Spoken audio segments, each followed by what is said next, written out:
प्यारे मित्रों, मैं हमारे देश भारत के प्राचीन सम्राट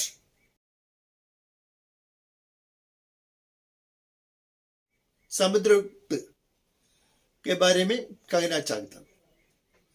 चंद्रगुप्त प्रथम के पुत्र समुद्रगुप्त ईस्वी 330 में राजा बने। गुप्त सम्राटों में वे श्रेष्ठ थे। प्राचीन भारतीय सम्राटों में सर्वश्रेष्ठ समुद्रगुप्त ही थे। इनके पिता ने इनको ही अपने उत्तराधिकारी के रूप में चुना। समुद्रगुप्त एक महान वीर योद्धा था।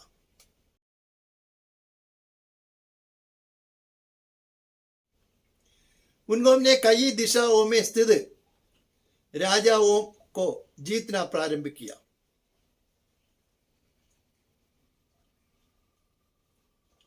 कई उत्तर भारतीय राजाओं को जीतकर उनके राज्यों को अपने साम्राज्य के साथ मिला लिया।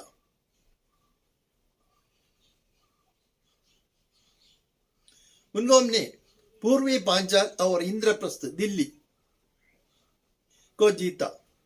मध्य भारत में स्थित पहाड़ी राजाओं को गुलाम बना दिया। दक्षिण पूर्वी बंगाल, कामरूप और नेपाल आदि राज्यों से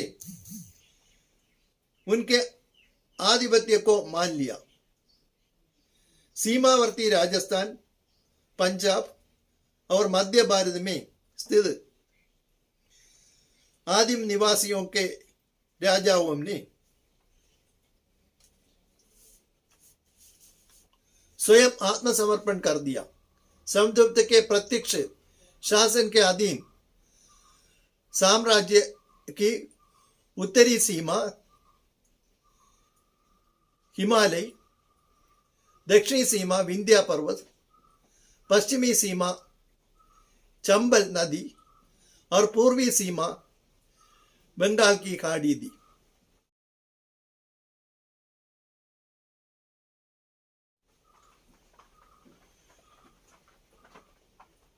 समुद्रगुप्त ने अपने सैन्य बल की महानता को दक्षिणी राज्यों पर भी दिखा दिया। उड़ीसा और आंध्र राजा तथा कांची के विष्णुगोप आदि 12 राजाओं को समुद्रगुप्त ने परास्त किया तो भी उनके राज्यों को अपने साम्राज्य के साथ नहीं मिलाया। सिर्फ इतनी ही बात से वे संतुष्ट रह गए कि वे उनकी सर्वोच्चता को मान ले। चीनी ग्रंथों से पता चलता है कि सिंगल द्वीप के राजा मेघवर्ण ने समुद्रगुप्त की सभा को अमूल्य बैंडों के साथ एक दूध मंडल भेजा तथा गया में एक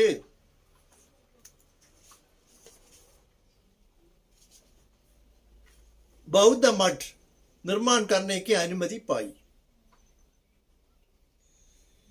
अपनी सर्वोच्चता को प्रकट करने के लिए समुद्रगुप्त ने अश्वमेध यज्ञ किया। समुद्रगुप्त के बारे में इतिहासकारों कहते हैं वे भारतीय नेपोलियन के तलवार के धनी समुद्रगुप्त मधुर गीतों को गाने में भी पड़ू थे। उन्होंने स्वयं गीतों की रचना करके कविराज उपाधि भी पाई।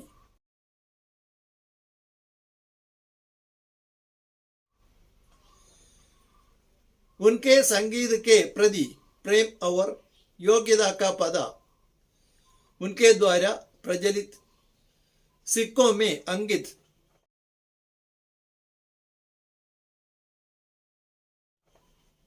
उनकी वीणा बजाती हुई मूर्ति से पता चलता है।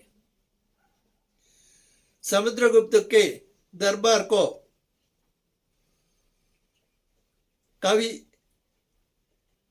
समुद्रगुप्त के दरबार के कवि हरिश्चंद्र थे।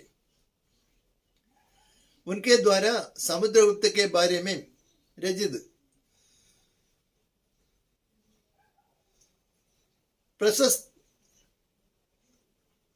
प्रशस्ति गीत इलाहाबाद के अशोक स्तंभ पर खुदे हुए हैं। उससे समुद्रगुप्त की वीरतापूर्ण उपलब्धियों और गुणों का पता चलता है।